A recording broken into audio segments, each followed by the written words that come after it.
One. We are live.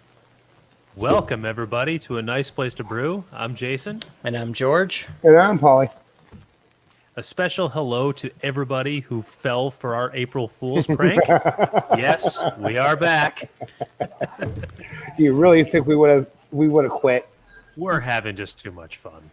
Right? We're having a good time. We're having a ball. Exactly. Yes. Well, it's the Queen song. Yeah. Well, thank you, everybody, for tuning in. We do the webcast every Thursday here, available on Facebook and YouTube at 6 p.m. Central Time, 7 p.m. Eastern Time. We have an audio podcast under the same name, A Nice Place to Brew, that's available on the podcasting platforms. All of our back webcast episodes going back to last year are available on our YouTube page. So if you go into YouTube, type in A Nice Place to Brew, and look at videos, you will see all of our past episodes organized by date. Plenty of content there, so please check them out. And like and subscribe. It really does help the show. Our website, of course, is www.aniceplacetobrew.com, and our social media links are Nice Place to Brew and Nice Place to Brew. Welcome, everybody. Hope everybody's having a great week. Let's get to the important stuff. What is everybody drinking? All right, George, you start off. You had that silver bullet. Yeah, my local brewing company got a 20-ounce canning machine, so they're not doing the full crowlers, so they're just doing the 20-ounce. And it is a Hefeweizen that I've had before, but it's quite good. I think it clocks in at 4.5%, so it's a little light for a Hefeweizen. But good lawnmower beer, easy drinking. Right on. Polly, what about you? I am drinking out of my brand new fancy mug that some muggers got specially made for me from the brewery. I'm drinking the IPL that we just collaborated with Blue Island yesterday. Okay. Yeah, and there's a fancy can. This is a fancy can.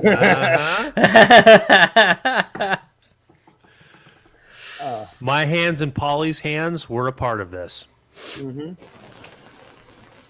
And was more fun. than just on the brew day, and we're going to talk about that on today's episode. Yes. All right. Polly, comments on the taste, flavors? What do you think? I think it turned out great. I mean, yeah, it's kind of funny. This whole beer was like a beer that when I first started homebrewing like 10 years ago, when Brian was a brewer at another brewery, he brought this out. And I was so inspired by this beer. I had it. I was drinking it that night. By the next morning, by I'd say 10 o'clock, I was dressed, recipe developed, and on my way to the homebrew store buying ingredients to make the said beer. So, and the first time I did it, I really screwed it up. I mean, holy cow. It was only like 3.5%, but still. Oh, wow. Okay. But it was a hoppy lager, and I'll tell you what, that Daytona 500 was one of the best Daytona 500s I've had in a long time. Nice light table IPA, if you will. Yeah. I like that. Table IPA. That's good. Granted, I had to drink less than 5 gallons of it, be drunk by the end of the day, but I sure did. And I was drinking big, like 42-ounce steins of it all night. So you're drinking the same, right, Jason? I am. Yeah. All right. I'll echo most of Polly's comments. It's exactly what you would picture an IPL to taste like. Okay. It's got the hop notes in it. Look how clear it is. And the taste is just that nice balance between just a clear lawnmower beer like you would expect and an IPA. And 6.3% too. 6.3, exactly. Not bad. Not bad at all. How long did you guys lager it for? Put it this way. We brewed it on February 28th, and we packaged it yesterday. So, yeah, altogether, I probably like 3-week lagering, I would say. So, Well, yeah, because we talked about this yesterday. 6 weeks, right? From our brew day to canning. But yesterday. I don't think it was 6 weeks because today's only the 8th, and we brewed it on February 28th. That was a brew day. There's 31 days in March. So that's pretty much close to the chagrin of Ron Swanson. All right. You know what? Hold on for a second. I'm gonna talk to Brian really quick. He might be on the wrong link. Yeah. Okay. Yeah. Make sure. All right. Yeah. So what Paulie's talking about, we have a guest coming in tonight from Blue Island, where the collab happened, and to help talk with us about how all that went down and Paulie getting stuck in some mash tuns. So yeah. You know, it happens. Right? Normal brewing stuff. Yeah, exactly. Yeah. Get stuck in a mash tun. It's par for the course, right? Right. Why can I not publish my stuff? I'm having some technical issues on my end. Everybody's having technical issues Yeah, it's tonight. not a good technology day.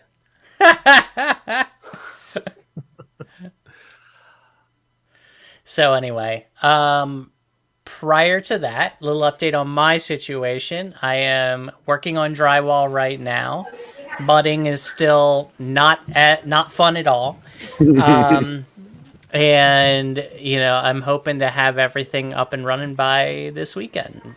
So, assuming nothing prevents me from doing what I need to do electrical wise. There you go. Yeah, I just talked to Brian. He was on the Zoom link. He was on the wrong link, so Okay. Got it. I told him to get on the StreamYard link. Okay, he great. Should be here any minute now. Yeah. So how's your There Hey he Brian, is. how's it going? Hey, Brian. What's going on? Sorry about that. I went to the wrong link. That's all right. We've This is done it all awesome. before. We're broadcasting live from not one but two different breweries tonight. Yeah. We are. I like that. Brian, you had quite a day today, huh? Yeah. A little backup in the basement at home. So until about 10 minutes ago, I was dealing with all that. Oh my Yeah. gosh. Been Yeah. there. Got Yeah. some We got it early. There was just nothing really got too wide around the drain except for a foot or two. So we're good. No harm. Okay. Just a little All right. stink. That's all. Yeah. I hear that. Got some tree roots in my drain one time. That was mine. That was it? All right. Yeah, that'll do it. I'm gonna adjust the camera just a little bit here. Excuse me. Sure. Okay. Well, we'll But give yeah. Brian a little proper introduction here. We welcome Brian from Brew Island. We welcome Brian from Blue Island Beer Company in Blue Island, Illinois. Paulie and Route 66 just completed a collab with Blue Island and Brian, of course. And the three of us participated in a brew day 6 weeks ago, and yesterday a canning day. And we're going to talk about that in great detail today. And would I be too selfish to say that a nice place to brew was a part of it? No. Play party beer collab. I mean, we did say that on Brew Day. Okay. All We right. did. There you go. So that's the first ever official A Nice Place to Brew collab. Exactly. I'm with you. Cheers. All right. So I see a Brian in the chat said that he's drinking a lemon drop IPA, which sounds delicious. I'm assuming that's not you, Brian, since you are spelling it differently. So what are you drinking today? I have the new beer that we're getting ready to release for this month. It's we're calling it a farmhouse ale with spices, but it's a mix of a ton of things. So it's just a nice mellow beer that I can't get enough of right now. So Okay. That was really good when Al gave me one of those cans when you guys were doing that run yesterday. I was smashable.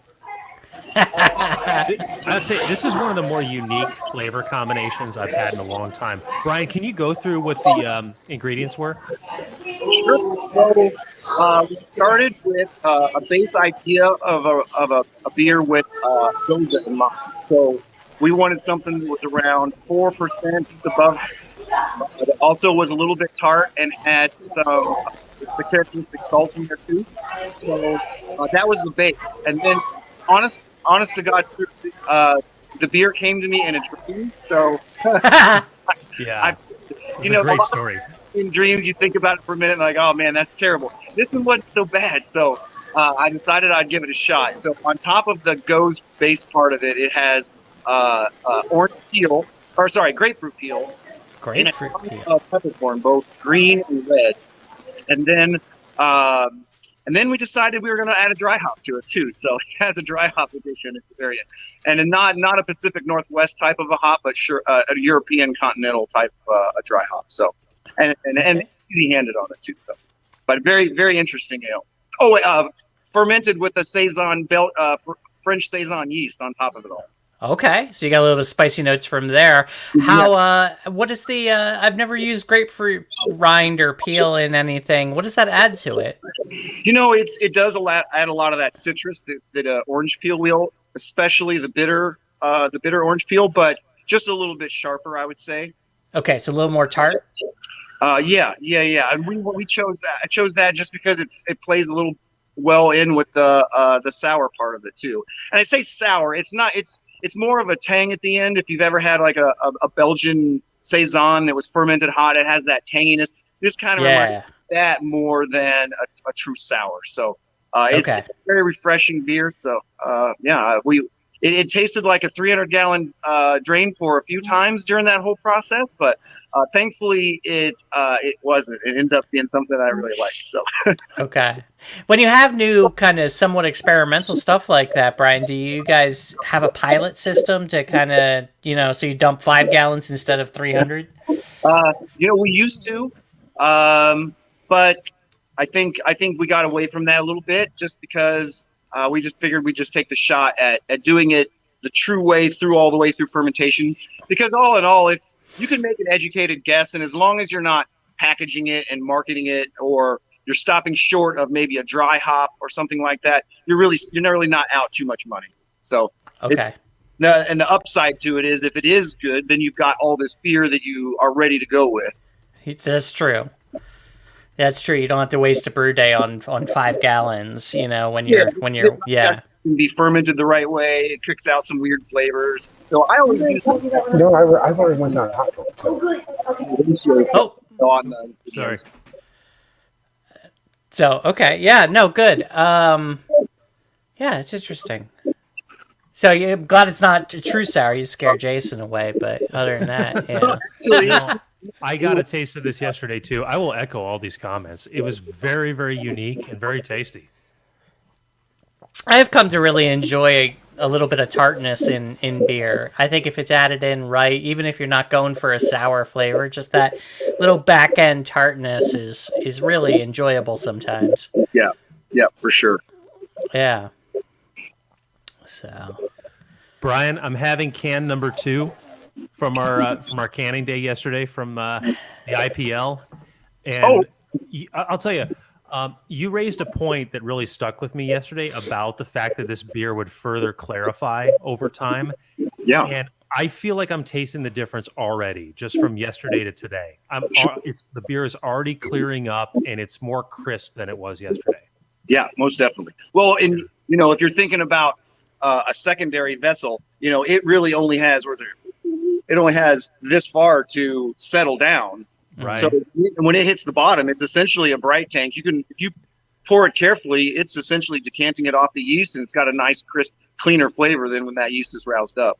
That's very true. An IPL. I think I think people know we don't have a filter, so we even printed on some of our labels that it's a natural beer. We sediment.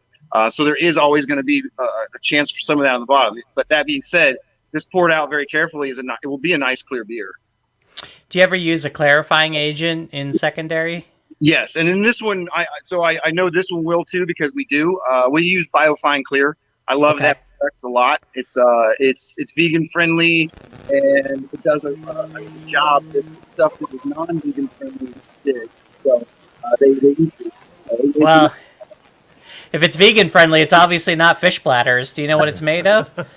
No, I don't. It's probably one of their proprietary things, but it is based. It does have some silica in it. You can kind of see the haze of that in there. But beyond that, I'm sure. Okay, all right. But it's really. I think it's available to anyone. Sure. Yeah, I just wasn't sure because I've used isinglass as a clarifying agent, mostly when I forgot to throw in Whirlflock. Yeah. But it works. Yeah. Yeah. So yeah. What else I do was gotta it? say one thing. So Randy, he said he's trying his porter for the first time. So Randy, I would like to hear your comments. How was your first day at Brew and Grow? He is my replacement at Brew and Grow. Thank God. I don't have to go there in 2 more after 2 weeks. Oh, not that one. Not At- wrong. Oh, at no, that there we one. go.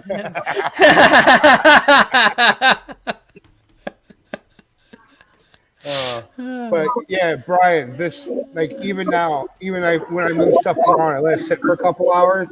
This beer is getting better and better. I look forward to it in a couple more weeks too. Yeah, absolutely. And we were trying to take advantage of the canner being in there and making use of his time well. But this beer is definitely on the young side, so it has the potential for it to last a while in the tank, given it's a lager and everything will be really good. So it'll go forward a ways. Nice. Yeah, so sometimes I know when you have lagers like that and you have them in your bright, there's a little bit of a balance of conditioning that you don't want to do it too cold, but you also don't want to do it too warm. Where do you guys keep your bright tanks at especially for a lager, when you're conditioning them? I think the issue on that would be to crash it too hard and watch all your yeast fall out, so where most of your lagering wouldn't be as efficient. So we haven't really seen them fall out too much. We do acid rest towards the end of fermentation. We force test to make sure we're clear, and then in order not to break out that to drop out that yeast too drastically, we just gradually reduce the temperature, 5 degrees a day, all the way down to lager, and then that seems to keep them in suspension in order to do their job, even down to we're about 35, I would say. Okay, so for serving and conditioning, you keep it at about 35. Yeah, the problem with our tank is the degree of exactness at that temperature is a little bit tricky. So we actually froze one of our early beers by mistake. So oh no!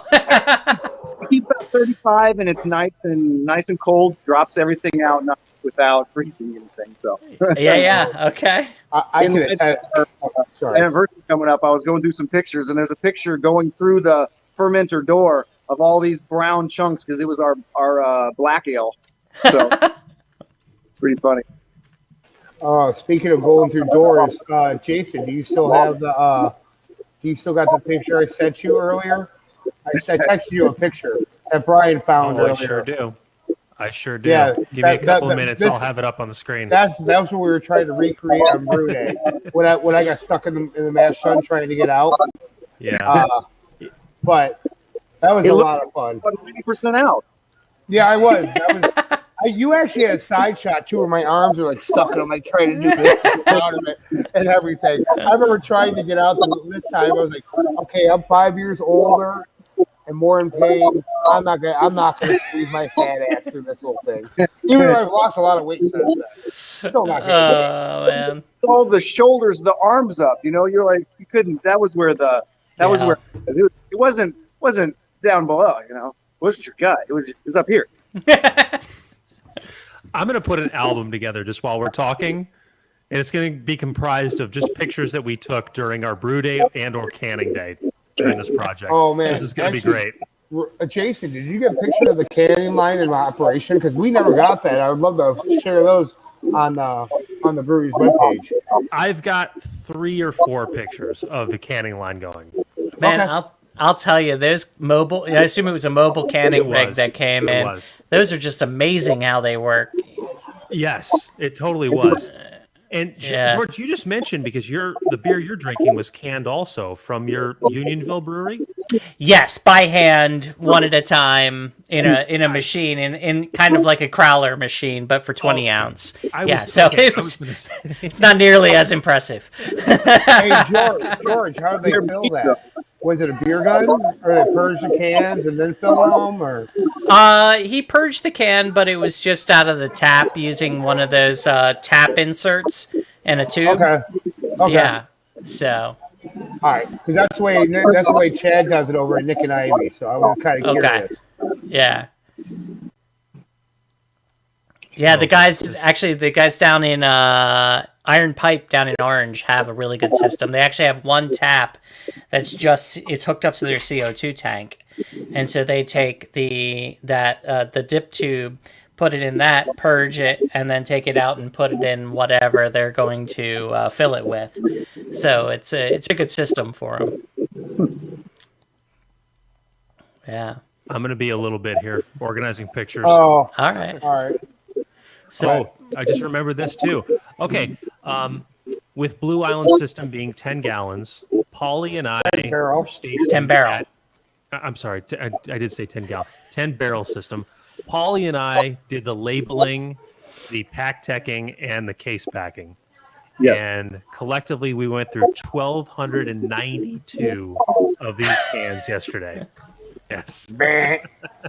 And Brian can speak to this too. That was one of not one, not two, not three, not four, but 5 different beer types that went through that mobile system yesterday. wow. Yeah, first for us. Yeah. That's impressive. That's a a lot. day's work. So, Brian, let me ask you this: how long did it take you to label all those skids of beer? Because I saw all those skids. Not long. We're gonna nip at it a little bit, but you just put on some music in the back and just get in the zone. And sometimes those rote tasks, you can think about a lot of stuff. So get some True. figured out. Yeah, I thought you were going to say, like, oh, not long. Tomorrow a mobile labeler's coming in. We just had you guys do it by hand for the hell of it. Me and Polly are the mobile labelers.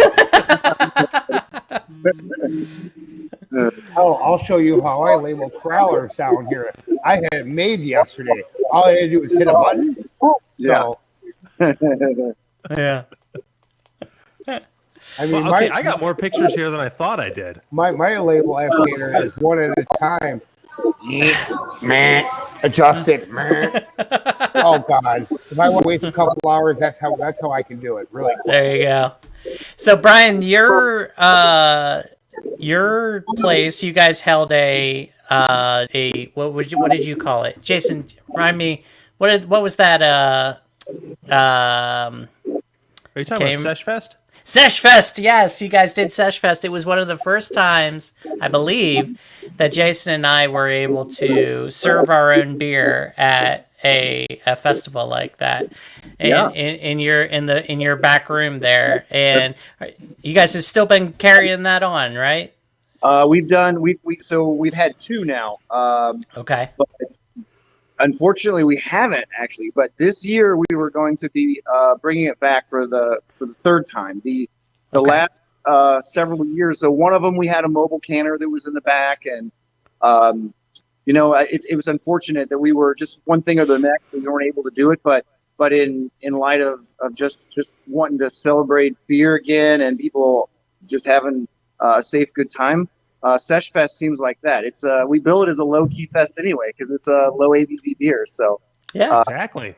It's perfect. I was just again, because we're going through a bunch of pictures, a lot of stuff's coming up from the past, and those 2 Sesh Fest came up, and actually, I just framed the menu or the list of everybody from the first one. So oh wow, I don't know, your stuff might be on there. It might be.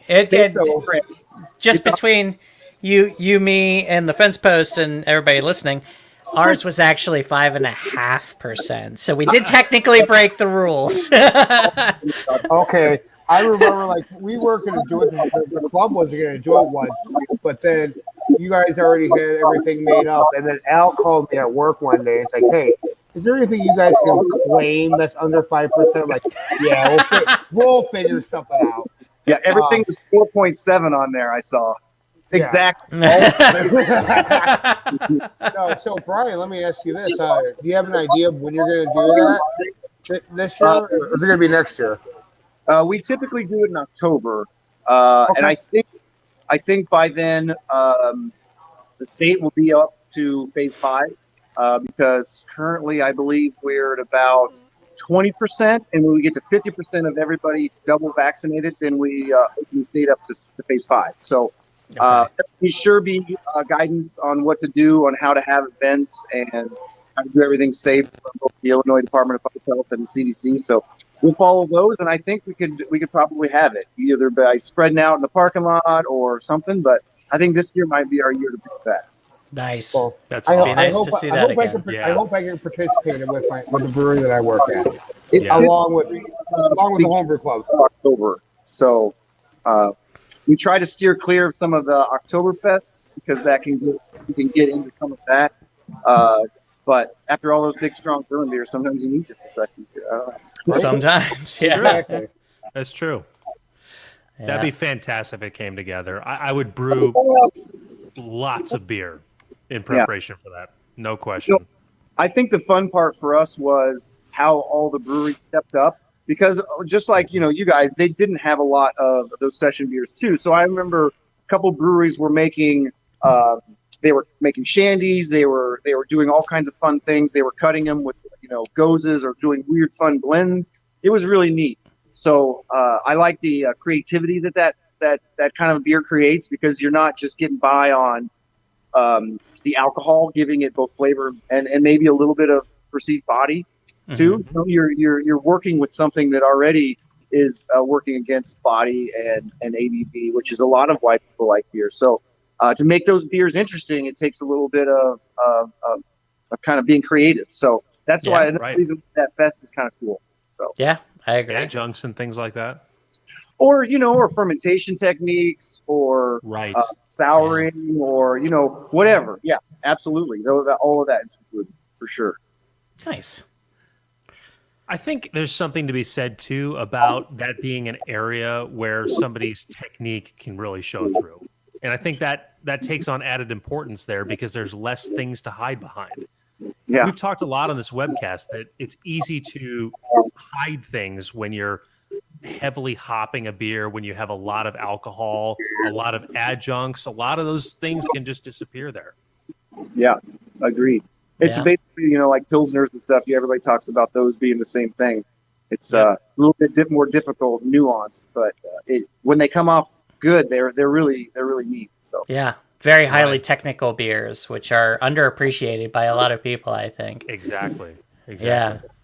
but This I is a think in kind of cruising some of the message boards and seeing some of the commentary out there, I think people are ready, maybe not to go back to the old man beers per se, but to really try stuff that's not along the lines of the hazies or the pastry stouts. And there's a asking about styles now, and what are people kind of gravitating towards. So there's a chance that that session beers are going to make that leap and to be somewhat more on the popular side. So Yeah.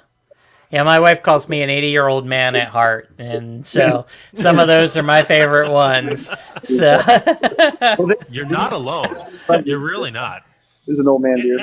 And I think there's definitely a place in craft beer for that. yeah, for sure.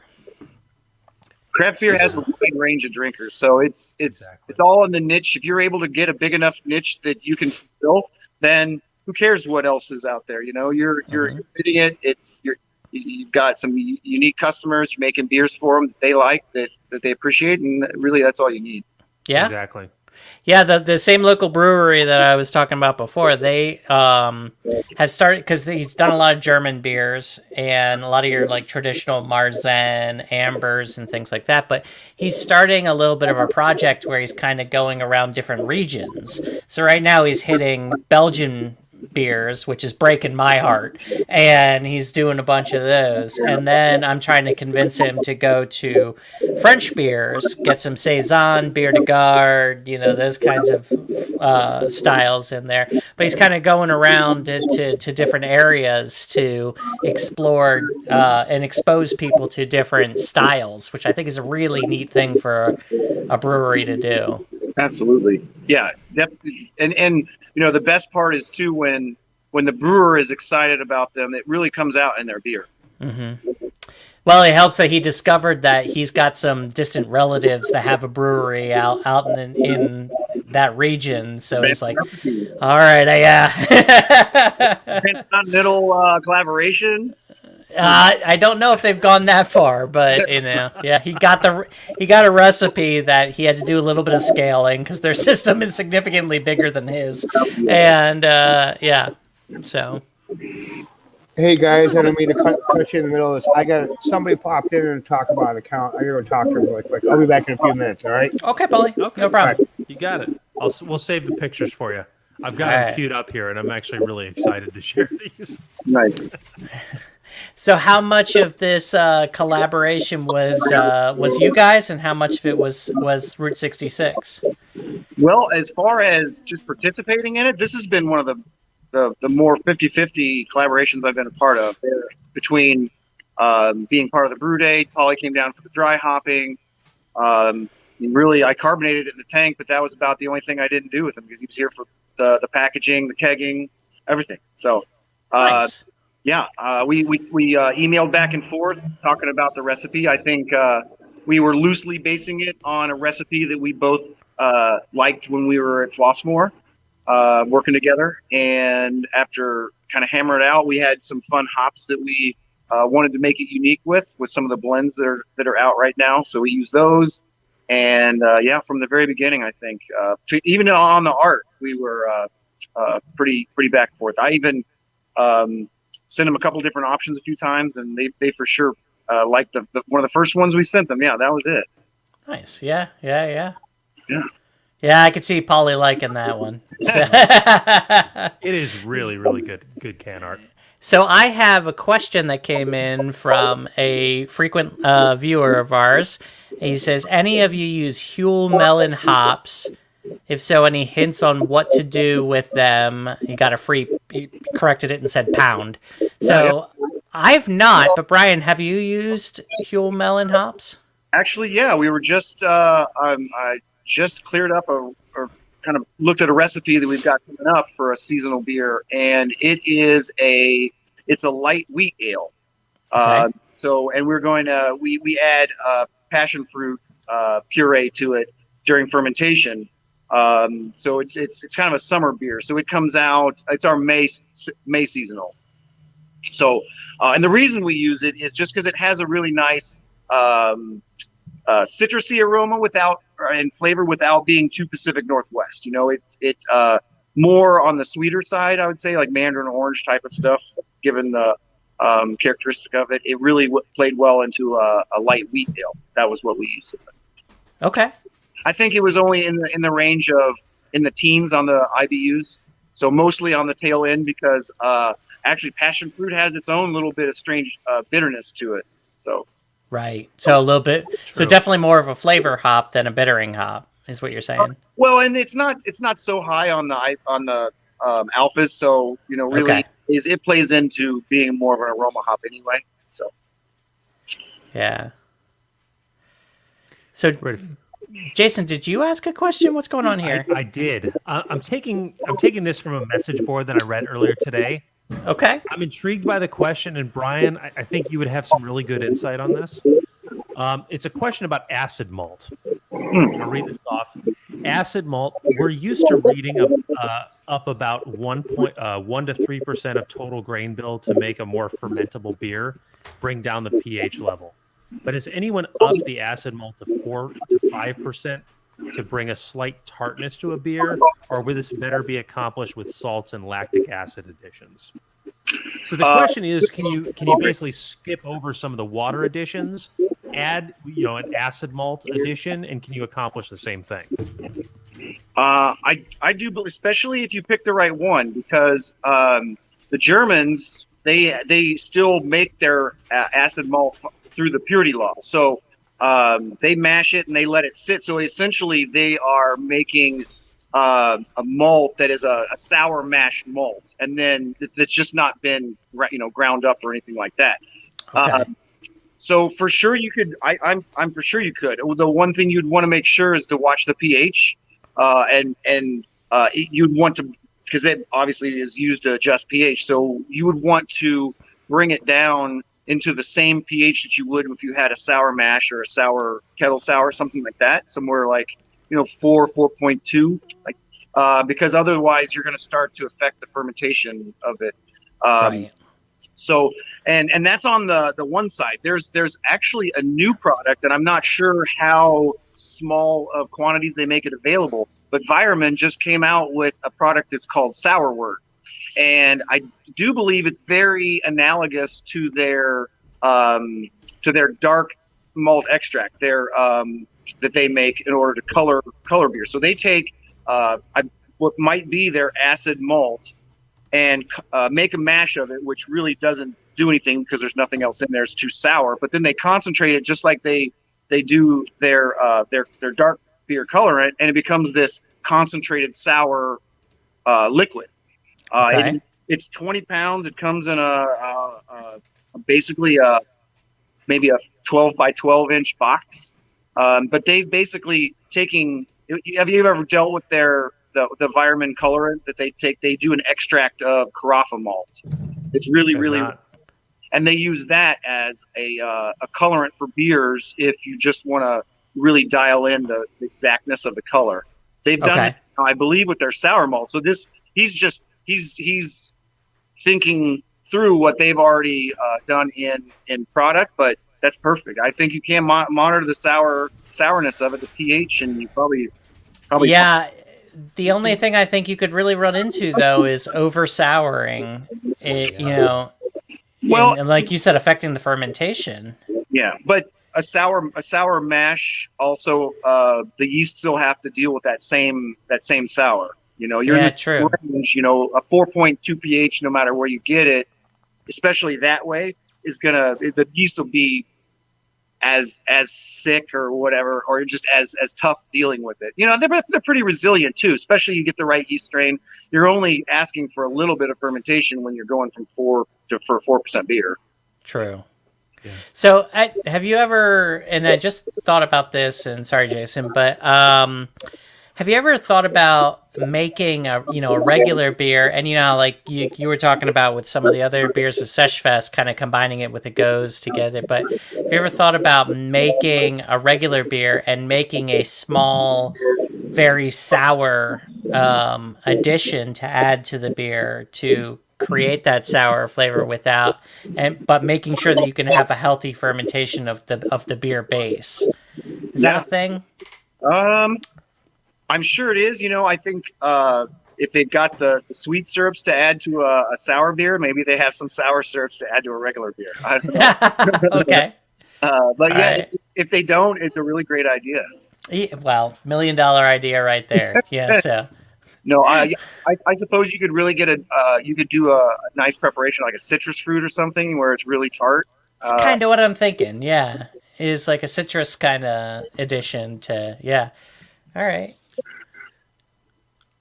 In your opinion, Brian, is it advisable to use acid malt this way? I don't know. I think brewers always push the limit. It's what's not advisable. The yeasters probably the people that say, or the thing that says that. Yeah, it's advisable if they want to ferment it or not. Yeah, no, I get that. I guess just reading this and thinking it through, I do feel like this would just be much easier to manage with just using, a lactic acid or a FOS, something like that. Just one of the additives that you would put into a mash. And then that's the difference between adding that malt is trying to add a barley product to to create that sourness, or if you're going to add an exogenous chemical.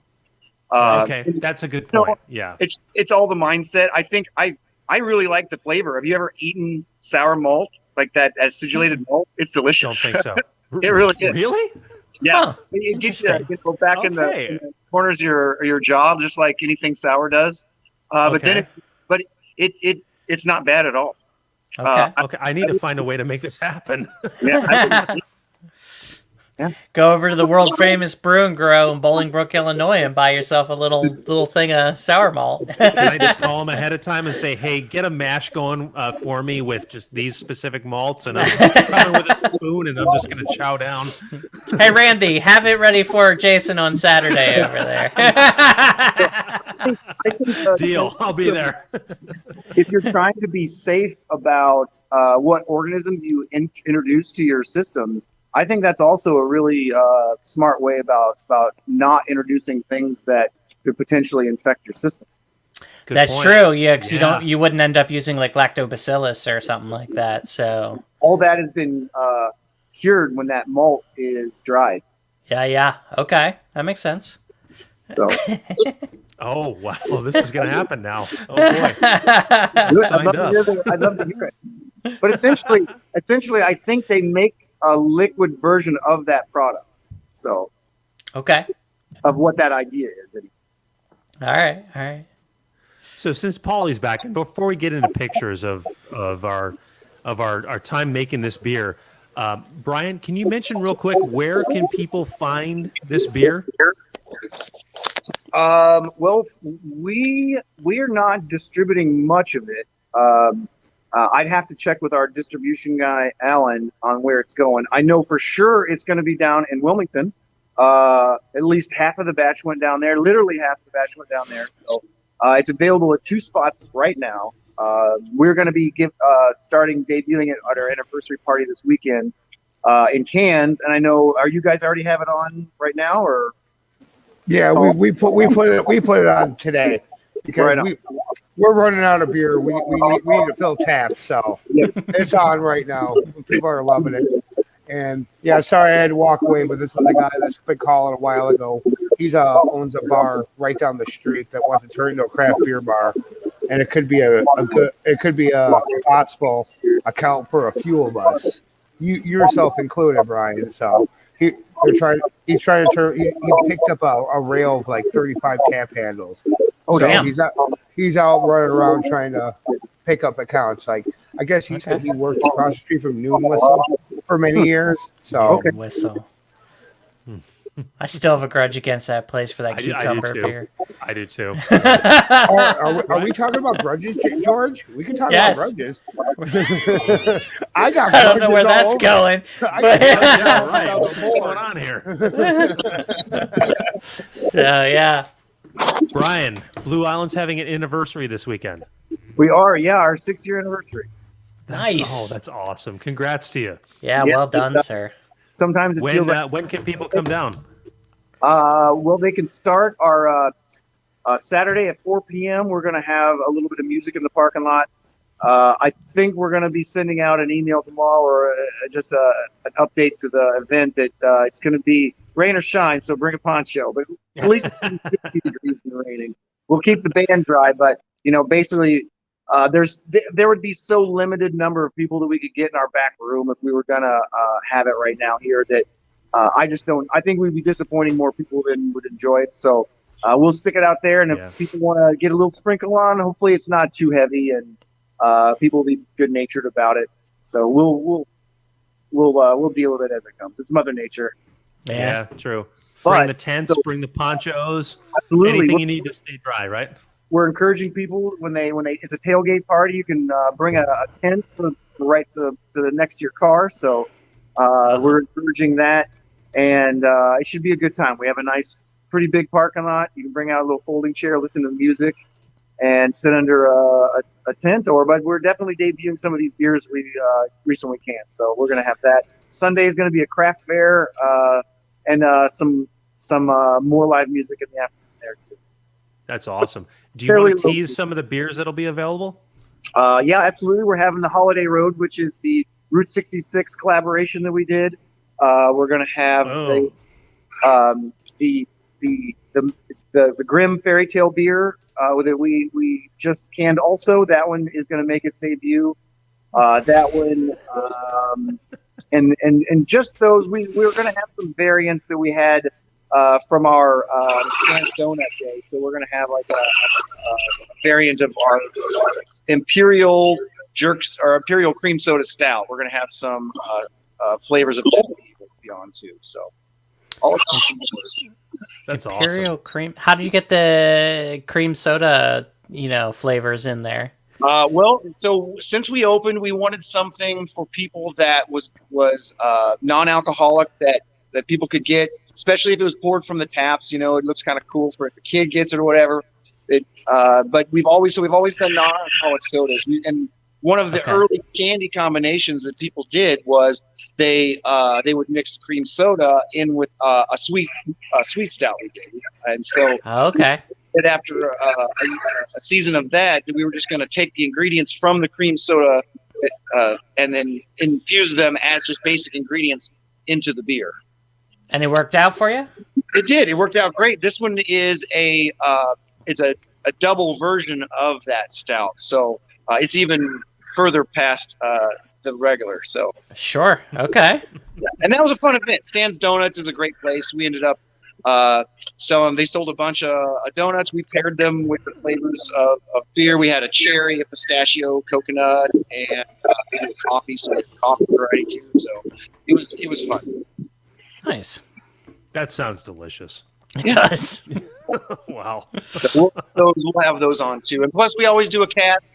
Right now, we made again kind of the soda thing. We did a orange dreamsicle version of our Kolsch. So that's on cask. So Okay. I keep threatening to do a soda here, so you may have to tell me what your cream soda recipe is at some point, Brian. yeah, it's a little different, but we really like it. It works really well. So All right. All right, we ready for pictures? We are. All right. I'm just going to do a full screen share here. No, not that one. The other one, Jason. There we go. Your All right. other left. We've got, okay, we're spread across 2 different emails. So this one's got 4 images. So bear with me here. All right. So this is the labeling machine, and this is where it ended. And of course, you can't go into quadruple digits. So we did 1 rotation around the numbers. you flip the odometer there, yeah. There you go. 1,292 cans labeled, pack teched, and stacked into to cases. Oh, wow. There's the proof of it. All right, next. A solid picture of the very, very impressive can artwork here. Yeah. Here's what 25 cases looks like, plus 5 half-barrel kegs loaded into a Okay. Sprinter van. On its way to Route 66. On its way Correct. to Route 66. Yes. Oh, yeah, there's Paulie right there in the picture. talking to Steve, my owner. Yeah, there you go. Oh, Oh, who's that? Oh, look at that. That picture is 6 years old. You can see the studs in the back, all the construction pictures. Yeah. were you even open at that time, Brian, or no? What's that? Were you even open? This was still before you opened, right? You were brewing The paper's still up on the front door. Oh, yeah, because you were just getting ready for grand opening. That's what it was. Yeah. See, you're an insider before you even knew it. Oh, I watched your brewery grow, so I've been an insider from the get-go, so. Well, Right. speaking of watching breweries grow, I feel like that's a very fitting segue to the next picture because this was taken during our brew day. I couldn't get out that time.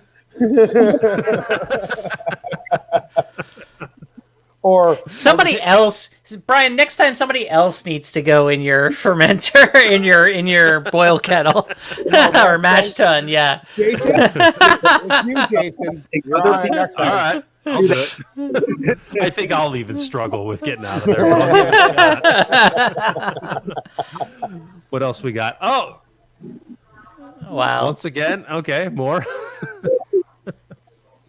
Oh, that was the first picture. Yep. Oh, Can't get out. jeez. Oh, there's 3 no. of them. Wow. They had a photo shoot, apparently. Yeah, I guess. And there I am, like, Paulie in okay. the tank. Yep. I'm getting out the top. Give me a bucket. I need a bucket now, guys. That's right. Give me a 6-gallon I think bucket. this was I'll get during out that cleaning. way. Yeah, we were cleaning up the mash tun at that time. Yep. So that's Paulie at his us, workstation Yep. There we doing the labeling. Was that the labeling? Okay. Yep. I guess the one thing that I did not take a picture of was the leftover paper after 1,292 that labels pile. were I bet. taken off. Oh, it was quite a pile. And last but not least, this is what 25 cases of unlabeled cans looks like. you go, silver bullets. Yes. I'm That still was it. surprised because we The cans were all still wet when we did the labeling, which I thought would be an issue, but turned out to not be. Yeah, they've got that figured out. Efficiency, get it done, get it. Even if you start with dry cans, condensation forms so fast if the temperature's different. They've worked that out for sure. Good for them. Yeah. Yeah, that could be a nightmare if they didn't have that figured out. Yeah. Well, and it depends on a lot of times on the material that the label's made out of, because there are some labels that are a little bit more on the parchment side, and those aren't, because they pucker when they get wet or too much condensation from them. So Jason, I'm going to take over here because I don't know if this is the system you guys used or not. I'm assuming maybe not, but this is kind of the mobile canning thing, and it's just an amazing thing to watch sometimes. So you'll see it here in a second. It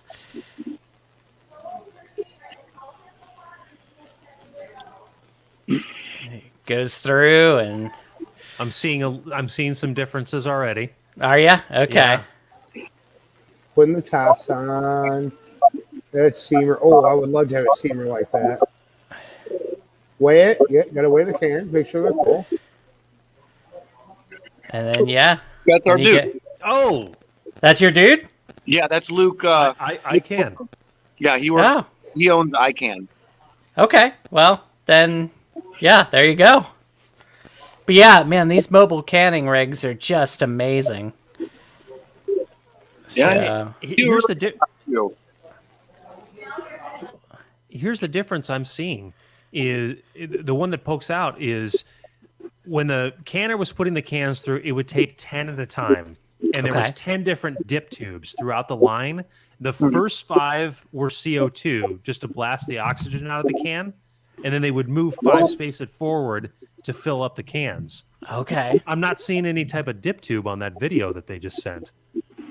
Well, it did have a dip tube that went in to fill the can. They may not have shown the purging of it in the video. Okay. Yeah. That's what that was. Did the fill side not have a dip tube? No, it did. Remember that wrong? Oh. No, it had in the video. It had a dip tube.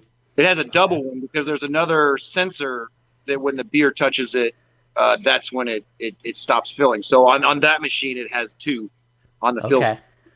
Okay. Oh, I don't know how I missed that. Okay. It might have been just though it was a larger one. It might have been on the back side of it, away from the view. Got it. Okay. Yeah.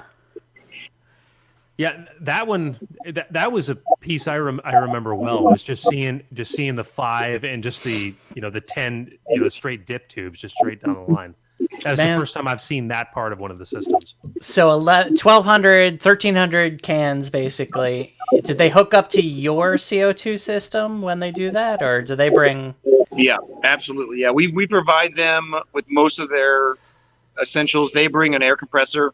If we had one, they would be just using ours, but essentially they're using most of our utilities for everything.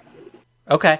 How much CO2 do you go through to purge all those cans? It's not too bad. Those machines are designed to be pretty efficient on everything. And, once the CO2 is in there, as long as they're continuously moving from the purge section to the fill section, it stays in there. It's heavier, so it's going to stay up there. And as the beer fills, your amount of CO2 gets pushed out. So you're lidding right on foam, which is even more of a block against trying to get oxygen in there. So, okay, all right. Lidding on that foam is pretty key too.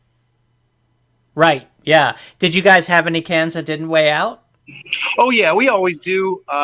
These guys have it pretty dialed in, but sometimes if you switch beers, the carbonation is just a little bit different. Sometimes the temperature may be different if you're making a little bit longer of a run. But they dial it in pretty fast. And we did 25 barrels of beer and had less than 24 low fill. Okay.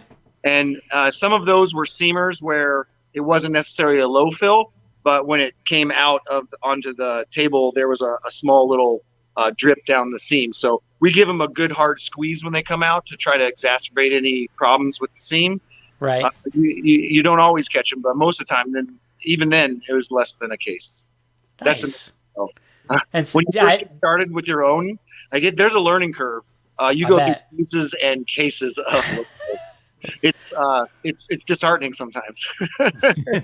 So, what do you do with the ones that are low or aren't seamed right? Just open and drink them, or employee gifts? Yeah. Low fills. I love to drink low fills. I'll tell you that. Do something, but yeah, they don't stay good long with the improper amount of headspace in whatever package, either bottles or cans. So they're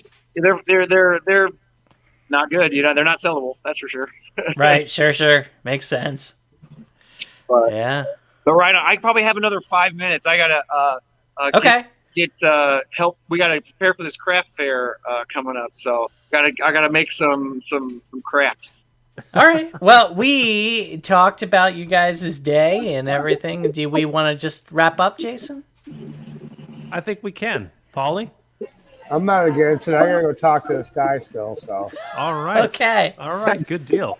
Thank you, Well, everybody. thanks so much. I think it was very, very fun to be on. I appreciate it. Yeah, great. Thanks for coming. Thank you, Brian. Thank you for coming on for a third time. Yes. Yeah, this was great. Yeah. Do you want to give out your website or social media links or details about the event one more time? Sure. Well, we've got our everything's up on our Facebook page. It's Blue Island Beer Co. That's everything we've got this weekend coming up on Saturday and Sunday, both of our 6-year anniversary parties. So starting probably 2 on one day and 4 on another. So look us up, Blue Island BC, a lot on Twitter, Blue Island Beer Co. on some other handles, but we're the only ones that pops right up. So and we're so happy that we can be around for 6 years, and we owe it to all of the community that supported us and all of our brewing friends like Polly and you guys and auxiliary industries that have helped us sustain ourselves and do what we love to do through this 6 years. So again, thank you and people, everybody. Right on. I have never had a bad Blue Island beer, and I will say we Jason flubbed the name earlier, but I think you guys have officially made it Brew Island. And I did. Well, I promise you, the drain is only going to taste those bad beers. That's it. Okay. So, right on. There you go. Well, to a very successful weekend to you, Brian, and to Blue Island Beer Company, and to a great success for this collab between Route 66 and Blue Island. And thank you so much for letting me tag along. This was tremendous for me. Fun. Thank you very much, guys. Cheers. Thank you. We do the webcast here every Thursday at 6 p.m. Central Time, 7 p.m. Eastern Time. Our audio podcast is A Nice Place to Brew, available on the podcasting platforms. All of our past webcasts are available on our YouTube page. Check us out under the name A Nice Place to Brew for all of our back episodes. We've been doing weekly episodes since the beginning of COVID-19, so there's plenty there. Our website is www.aniceplacetobrew.com. Our social media links are Nice Place to Brew and Nice Place to Brew. And please remember to check out Paulie at the world-famous Route 66 Old School Brewing in Wilmington, Illinois. All right. Thank you, everybody. Hope everybody has a great week, great weekend. And before we go out, we raise a glass one last time and we say, it takes a lot of good beer to make great beer. Cheers. Cheers. Cheers, guys.